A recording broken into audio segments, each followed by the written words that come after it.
Bien, amados, que el Señor nos bendiga en esta mañana. Amén. Vamos a pasar al mensaje del Señor en este día. Me gustaría invitarles a abrir sus Biblias en el libro del Génesis. Hay dos pasajes que para mí me van a servir de punto de partida en esta mañana. Y el primero está en el libro de Génesis, capítulo 50, versículo 20. Y el otro pasaje lo tenemos en el Nuevo Testamento, en la epístola del apóstol San Pablo a los Romanos, capítulo 8, versículo 28 y 29. Este quizás sea más conocido por la mayoría de nosotros.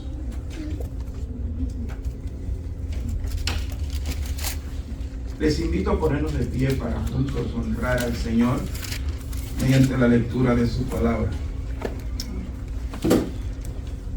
Génesis 50, 20.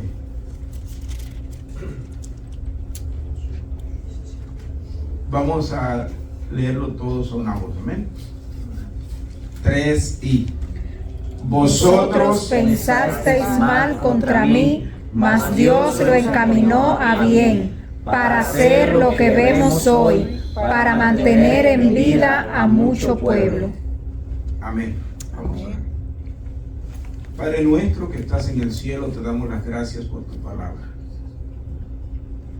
Y en este momento, Señor, tan importante que es la exposición de la misma, pedimos que seas tú en nosotros. Habla mi corazón y habla el corazón de tu iglesia en esta mañana. Redarguye, reprende, exhorta, consuela, libera, salva. Señor, cumple tu propósito en nosotros en esta mañana. Y sobre todo que tu nombre sea engrandecido y que nosotros seamos oidores receptivos de tu palabra y podamos, Señor, no solo entenderla, sino aplicarla a nuestras vidas. En el nombre poderoso de Jesucristo. Amén, amén. Y amén. Pueden sentarse, amados.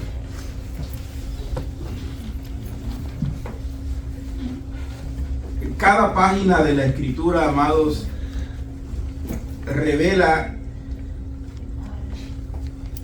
que nuestro Dios es un Dios que no improvisa las cosas. Lejos de ser un improvisador, podemos hablar de Dios como un orquestador. En toda la historia, específicamente de José, que es el personaje que vamos a tratar en esta mañana, Dios nos enseña que los momentos más oscuros en la vida de sus hijos, los momentos más oscuros en la vida de sus escogidos, no son nada más que parte de un plan, de un propósito mucho más glorioso y excelente.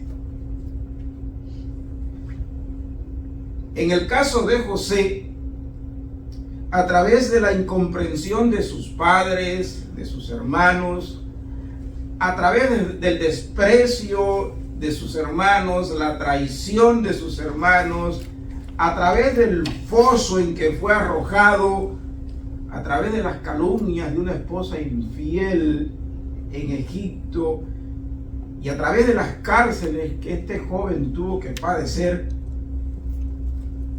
el Señor lo estaba preparando para una posición más gloriosa, para ser gobernador en una época en la que, a menos que Dios hubiese levantado un hombre como él, el propósito de Dios para con la nación hebrea se habría perdido y nosotros hoy no estaríamos aquí. Dios estaba preparando a aquel joven no solo para gobernar, sino para enseñar a las futuras generaciones el valor del perdón y más que cualquier otra cosa para mostrarnos, para indicarnos a Jesucristo, nuestro bendito Señor y Salvador. De la misma manera que Dios trabajó en la vida de José en su tiempo, nosotros nunca deberíamos perder de vista, amados, que en nuestras vidas también el dolor, el sufrimiento, nunca son el final del camino, sino todo lo contrario. Cualquier aflicción que tengamos que padecer en nuestra vida, en nuestra experiencia, en nuestra relación con Dios, no son más que el taller en donde Dios está trabajando, está forjando la vida de sus escogidos, la vida de sus hijos, para cumplir con su propósito eterno, que es la manifestación de su gloria en nuestra salvación y en darnos, según su palabra, al final de nuestras vidas o al final de este siglo, cuando Él venga en las nubes del cielo, de acuerdo con sus promesas, un cielo nuevo y una tierra nueva. Me gustaría en esta mañana que ustedes siguieran conmigo la pista de José. Vamos a tratar de seguir la pista de José para ver qué tiene Dios que enseñarnos, qué quiere Dios enseñarnos en esta mañana. Yo no sé cuál sea su preocupación, su carga, cuál haya sido su peor momento en esta semana, pero cualquiera que sea la realidad en la que te encuentres, yo creo que esta mañana Dios nos trajo aquí para darnos no solamente consuelo, sino para recordarnos que estamos en sus manos y que Él, como fiel pastor, fiel maestro, está trabajando para hacer, como dice Pablo, que todas las cosas ayuden para nuestro bien. Amén. Amén. Entonces vamos en primer lugar a ver de la forma más rápida posible a José en su contexto histórico y cómo Dios trabaja, sigue trabajando en medio del sufrimiento, como acabamos de decir. La Biblia nos enseña en el capítulo 50 del libro de Génesis que José fue traicionado por sus propios hermanos, incomprendido por sus padres, vendido como esclavo, calumniado por una mujer adúltera y olvidado en una cárcel egipcia por aquellos a quienes él ayudó estando en la cárcel. A grandes rasgos eso está en el contexto de la vida de José. Sin embargo, la nota importante aquí es esta. En cada etapa de la vida de José, Dios estaba tejiendo algo mucho más grande. Por eso leemos en el texto de Génesis 50:20 esas preciosas palabras: vosotros pensasteis mal contra mí, mas Dios lo encaminó a bien. ¿No dicen amén? Amén. Amén. Amados, esa es, de alguna manera, la esencia del Evangelio de Jesucristo en la vida de aquel joven llamado José. Lo que otros estaban usando para destruirlo, Dios lo estaba usando para llevarlo al trono de Egipto como gobernador. Lo mismo va a suceder en la experiencia de cualquier hijo o hija de Dios. Lo que el mundo, Satanás y sus agentes se proponen usar para destruir nuestras vidas, Dios lo va a usar para impulsarnos, para redimirnos, para llevarnos adelante en el cumplimiento de su propósito eterno. Recordemos que el pozo no fue el final de la vida de José. Aunque fue una parte difícil en su experiencia siendo aún un joven, Dios estaba trabajando, el proceso divino estaba avanzando y finalmente Dios llevaría a aquel joven del pozo de la vergüenza, o como dice el salmista, del foso de la desesperación, a la gloria en el imperio más grande y poderoso de su época, que era el imperio egipcio. En medio de las pruebas, entonces es importante que nosotros recordemos una y otra vez que Dios es el soberano Señor de nuestras vidas. Que Dios es el soberano Señor en la historia del mundo en el que usted y yo vivimos y nos movemos. Que Dios nunca pierde el control. Que aunque no entendamos lo que pasa, lo que sucede al presente, aunque no entendamos todo el plan de Dios para con nosotros, Dios es, en última instancia, el escritor de la historia de nuestras vidas. El artífice de la historia de nuestras vidas. No eres tú, no es el mundo, no es Satanás. Es nuestro bendito Señor y Salvador Jesucristo. Ahora bien,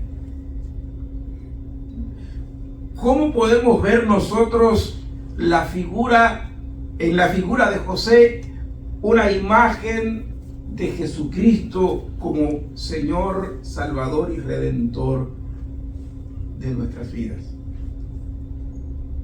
No es difícil. Yo creo que este es uno de los ejemplos del Antiguo Testamento donde más claro nosotros podemos ver un tipo, una sombra de Jesucristo. Mírenlo rapidito. El libro de Génesis nos habla de José como un hijo amado por su padre. Tenía su padre un amor especial hacia José. Pero al mismo tiempo vemos que este joven, que es muy querido y amado por su padre, es despreciado, traicionado por sus hermanos. Es calumniado, como dijimos hace un momento, por una mujer infiel.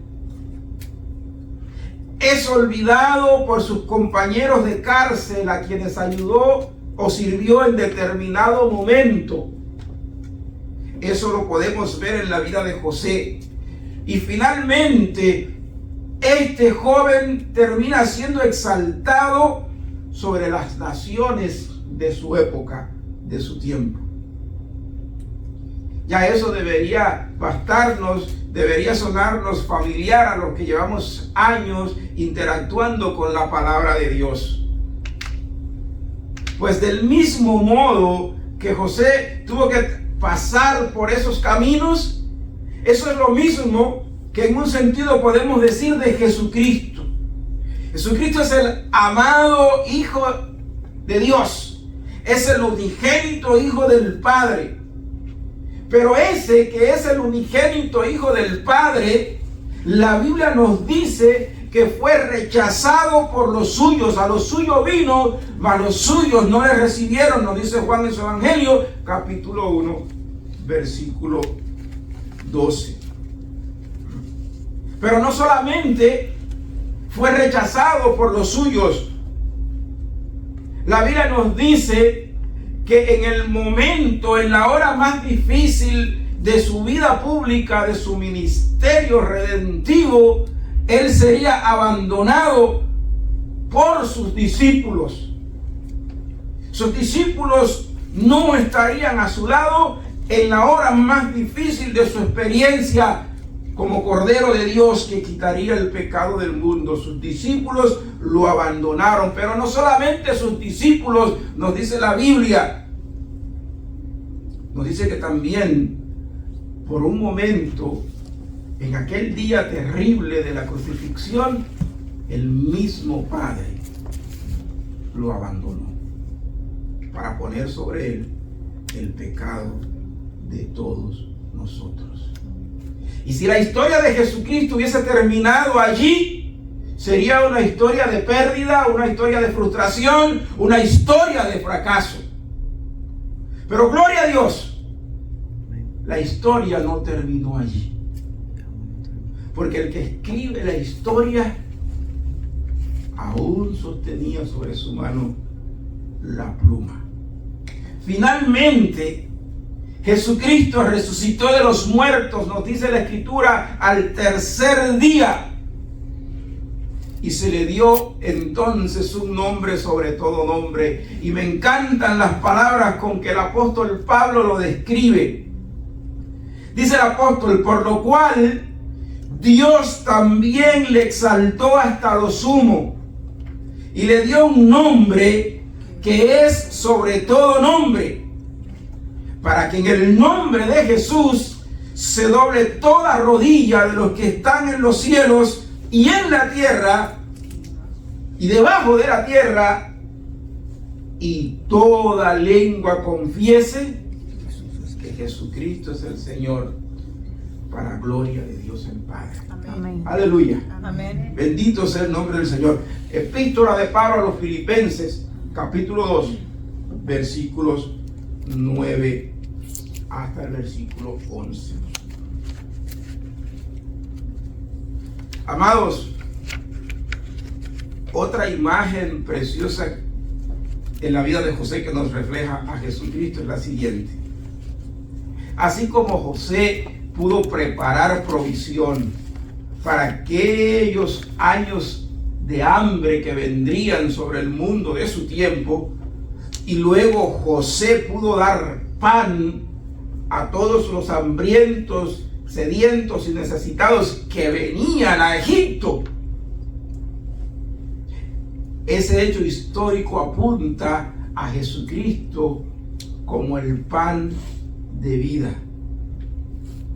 El apóstol Juan nos dice en el Evangelio según San Juan capítulo 6 versículo 35, Jesús les dijo: yo soy el pan de vida, el que a mí viene nunca tendrá hambre, y el que en mí cree no tendrá sed jamás.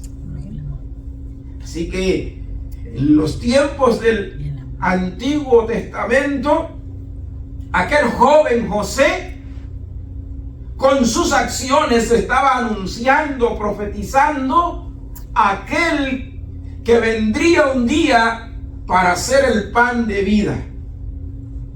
Así como José alimentó a todos los que vinieron a Egipto en su tiempo, Jesús en su venida a este mundo vino para ser el pan de vida, para ser el agua de vida.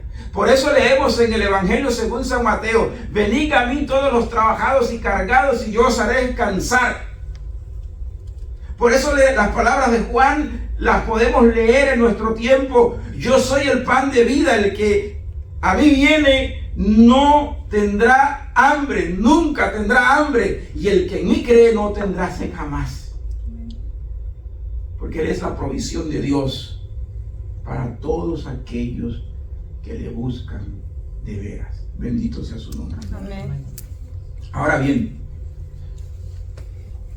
cuando finalmente José se reveló, se dio a conocer a sus hermanos, el libro de Génesis nos enseña que José lloró. Pero no solamente que lloró con sus hermanos, sino que les perdonó, les ofreció el perdón. Del mismo modo, nosotros vemos en nuestro Señor Jesucristo esa realidad también cumplida. La Biblia nos dice, por ejemplo, en el libro de Lucas capítulo 19, versículos 41 y 42 lo siguiente: y cuando llegó cerca de la ciudad, refiriéndose a la ciudad de Jerusalén, al verla, lloró sobre ella. Él lloró por su ciudad, por Jerusalén, por su gente, por su pueblo que no lo quería, que lo estaba rechazando y que lo iba finalmente a condenar a morir en una cruz.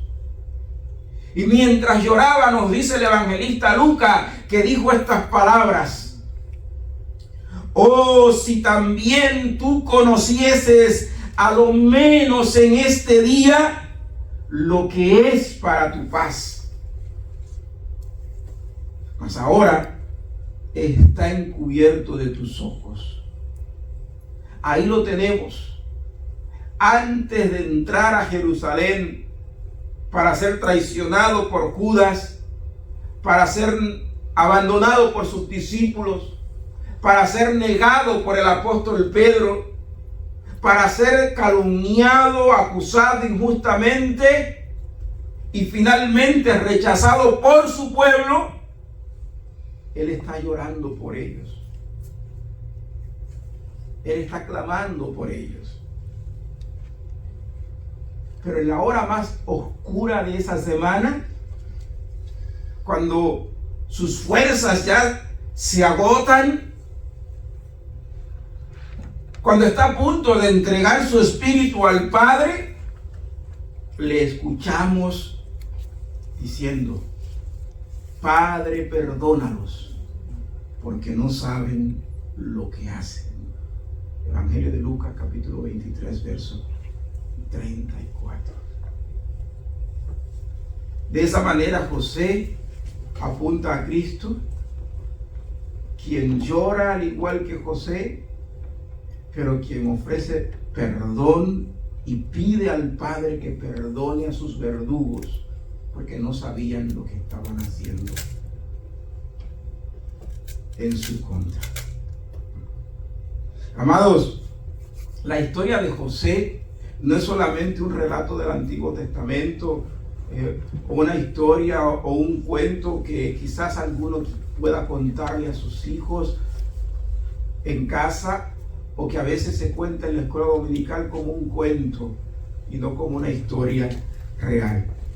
No, la vida de José, la historia de José es una sombra viva, gracias mi hermano, que apunta a Jesucristo como Salvador, como Redentor, como perdonador de todos nuestros pecados.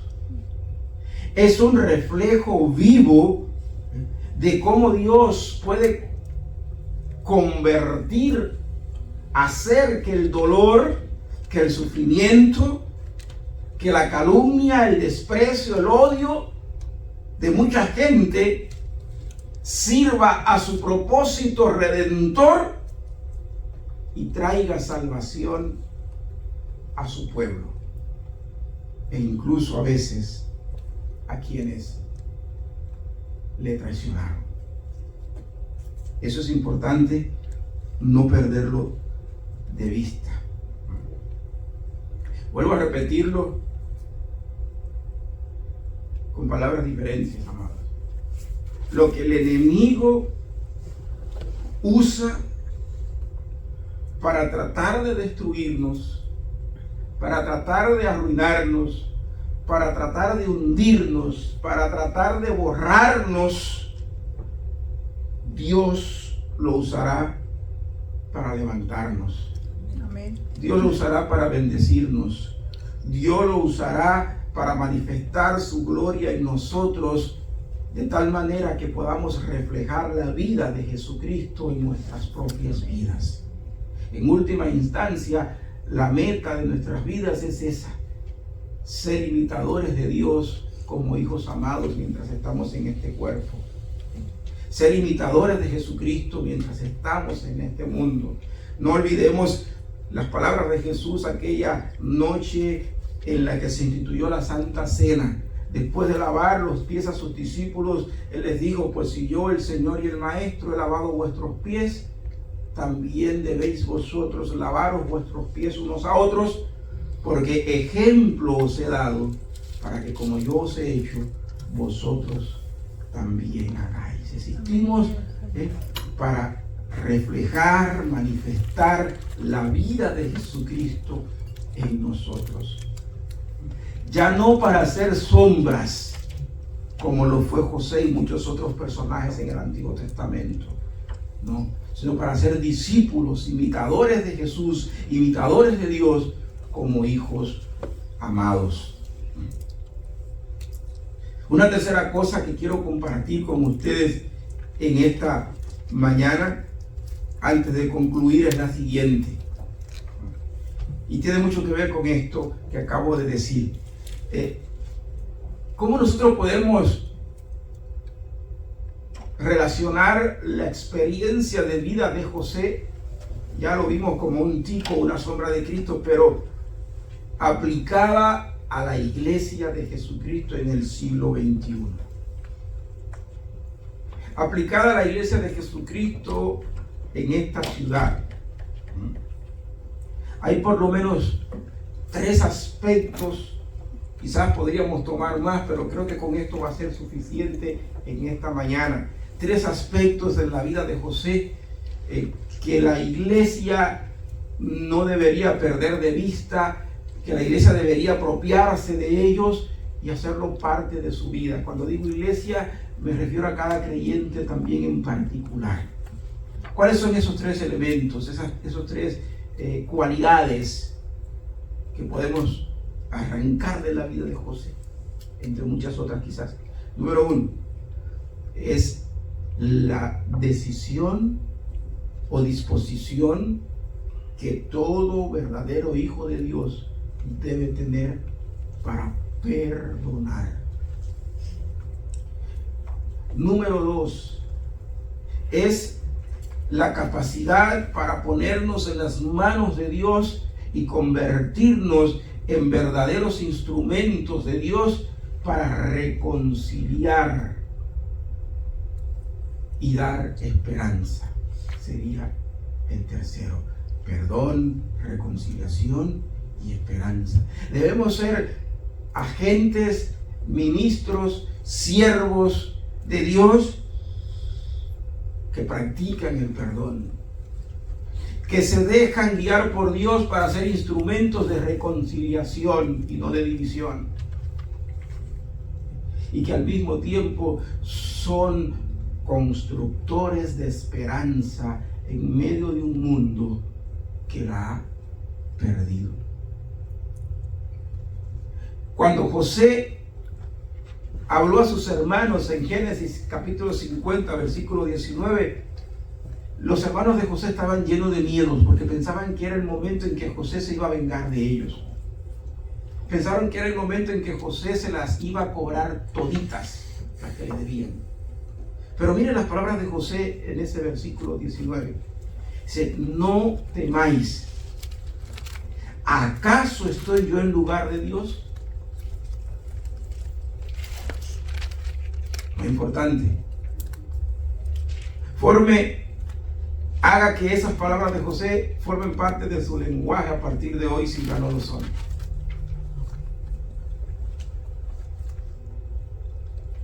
Si la gente teme a que vamos a tomar represalia en su contra, seamos como José. Animémosle. Hablemosle con el corazón. Y digamos como José: ¿acaso estoy yo en lugar de Dios?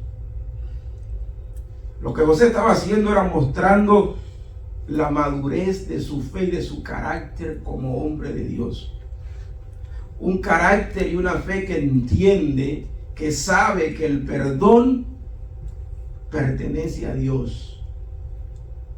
Que el perdón es una dádiva, un don divino para nosotros, que no deberíamos ocultar ni retener, sino darlo así como el Padre nos lo dio a nosotros en Jesucristo.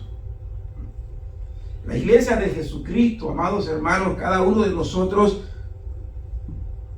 debe aprender a reflejar ese mismo corazón perdonador de José, ese mismo corazón perdonador de Jesucristo cuando oraba por sus verdugos desde la cruz, pidiendo al Padre: perdónalos porque no saben lo que hacen. Debemos practicar el perdón, porque cuando el Señor enseñó a sus discípulos a orar, ¿recuerdan ustedes lo que Jesús incluyó en esa oración sobre el perdón? Porque si no perdonamos a los hombres nuestras ofensas, ¿qué va a pasar? Tampoco nuestro Padre Celestial o vuestro Padre Celestial perdonará a vosotros vuestras ofensas. Amados, el perdón no es una señal de debilidad, sino de fortaleza espiritual, de carácter, de madurez cristiana. Es una evidencia del poder de Dios transformando el corazón de aquellos que están decididos a practicar el perdón a la manera de Dios y para la gloria de Dios.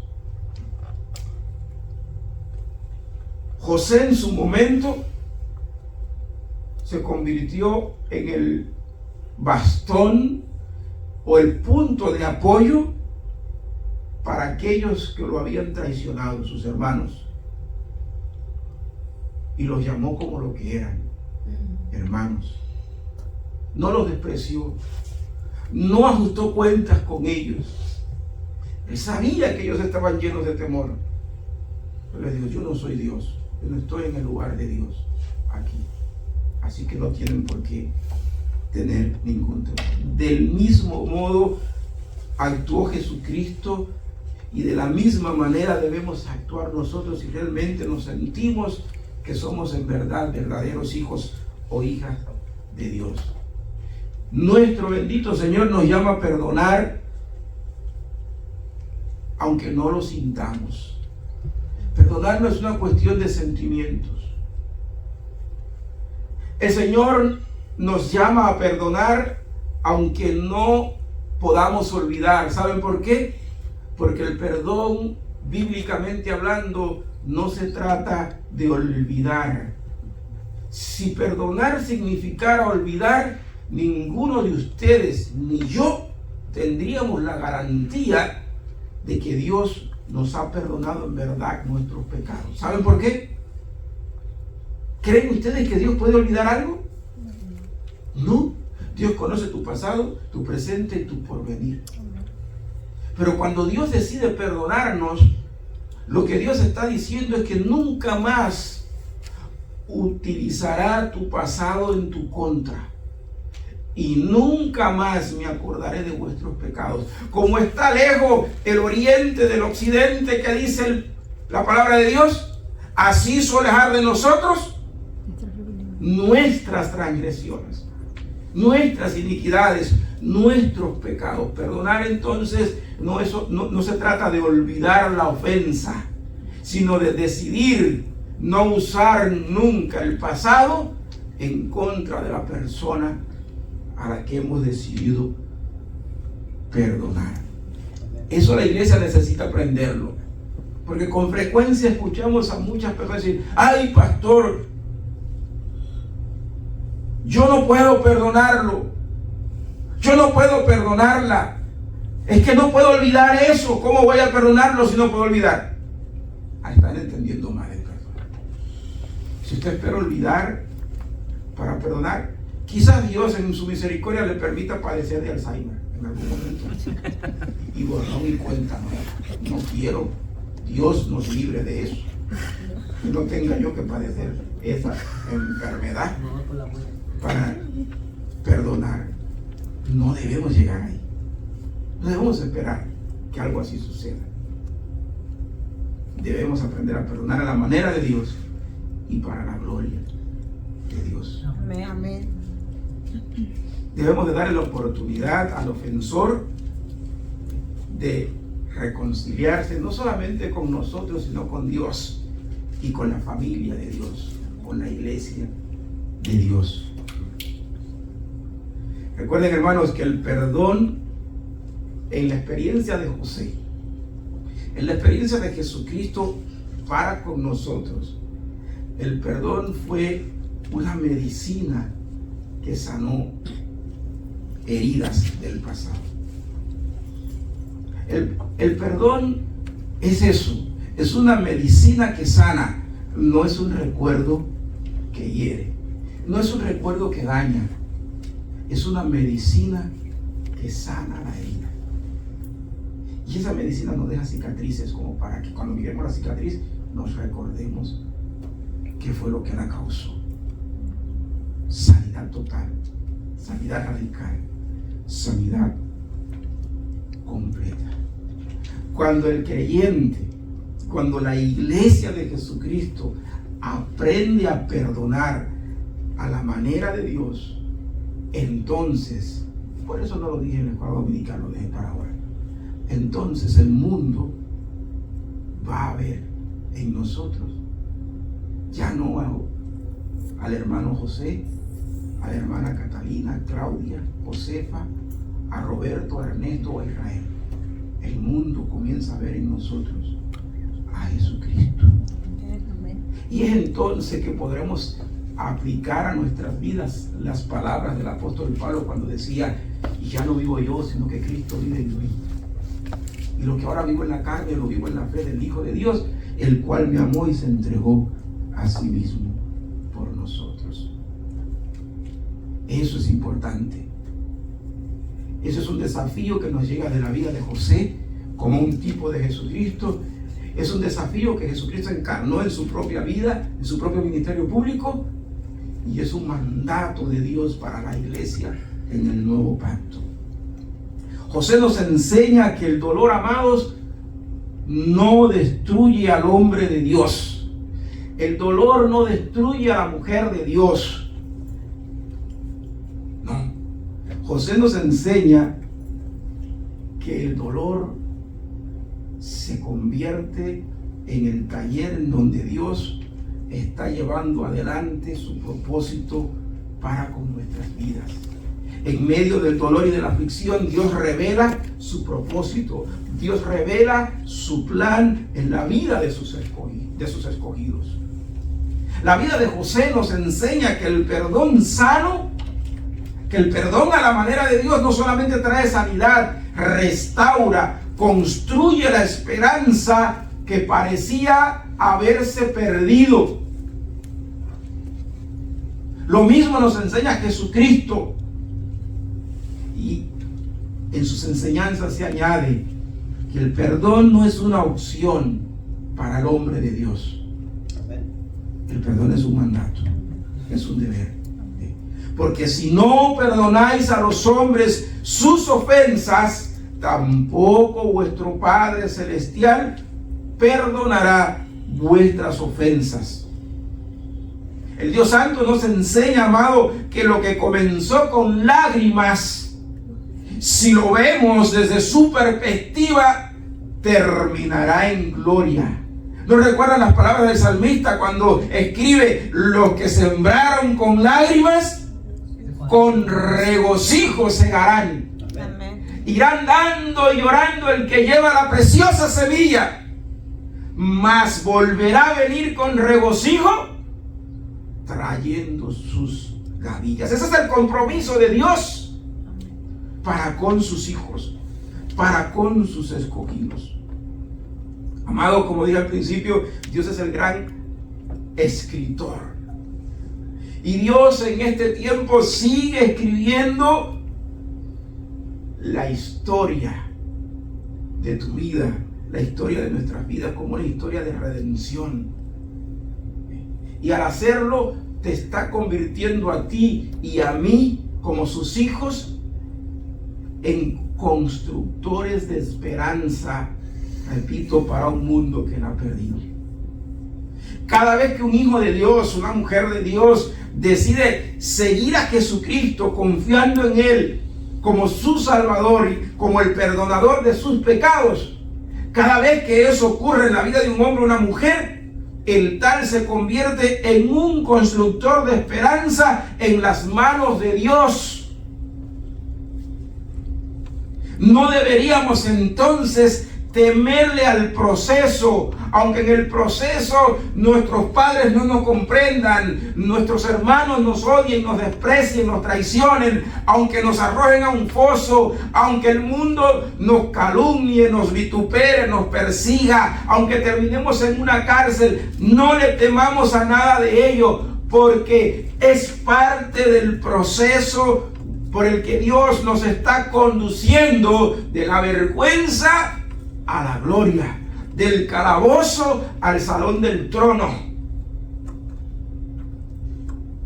Y una de las buenas noticias es que Dios nunca deja una obra a medias. Amén. Pablo dice que el que comenzó en nosotros la buena obra, la perfeccionará hasta el día de Jesucristo. Amén. De manera que si padecemos por causa de nuestra obediencia a Dios, podemos estar seguros que Dios nos está conduciendo hasta el trono, que finalmente seremos vindicados, exaltados, que Dios no nos va a dejar en vergüenza. Y entonces podremos apropiarnos también de las palabras de José cuando dice a sus hermanos: vosotros pensasteis mal contra mí, mas Dios lo encaminó a bien. O podremos decir con el apóstol Pablo esas preciosas palabras de Romanos capítulo 8, versículos 28 y 29. Y sabemos que a los que aman a Dios, todas las cosas les ayudan a bien. Esto es, a los que conforme a su propósito son llamados. Porque a los que antes conoció, también los predestinó para que fuesen hechos conformes a la imagen de su Hijo. Amén. Tu meta es esa, la semejanza a Jesucristo. Dios no te va a dejar a mitad del camino. Amén. Porque cuando Él comenzó la obra, se comprometió a llevarla hasta el fin. Amados, el mismo Dios que estuvo con José, el mismo Dios que se hizo carne y vivió entre nosotros, que caminó por este mundo, que murió en la cruz y resucitó el tercer día, ese mismo camina con nosotros en este siglo XXI. Él no nos ha dejado solos. Él prometió: y yo estoy con vosotros todos los días hasta el fin del mundo. Malaquías nos dice que Él es inmutable, que Él no cambia. Y eso es una garantía firme, segura, completa y eterna de que su plan, su propósito para con nosotros no ha cambiado. Amén. De manera que voy a terminar invitándoles, exhortándoles a mirar en la vida de José, en la vida de Jesucristo, en la vida de la iglesia primitiva, el modelo de hombres, de creyentes que Dios está demandando de nosotros que seamos. Y que cuando vengan los días oscuros, que inevitablemente van a venir, no van a faltar, nosotros oremos al Padre en el nombre del Hijo y en el poder del Espíritu Santo, que nos dé la capacidad para comprender, para entender que estamos en el proceso, que lo que estamos viviendo ahora es solamente parte del proceso, pero que el resultado final está garantizado. Y si no abandonamos la carrera, si nos mantenemos firmes en Él, aunque nuestra obediencia no sea perfecta, podemos estar seguros que así como José fue llevado de la vergüenza a la gloria, del calabozo al salón del trono, también ustedes y yo seremos llevados por Dios. Y que podamos decir: Vosotros pensasteis mal contra mí, mas Dios lo encaminó a bien. Dios ha sido fiel y soberano preservador de mi vida, aún en medio de la traición y el dolor. Que el Señor me los bendiga y que el Señor nos guarde una vez más. Amén.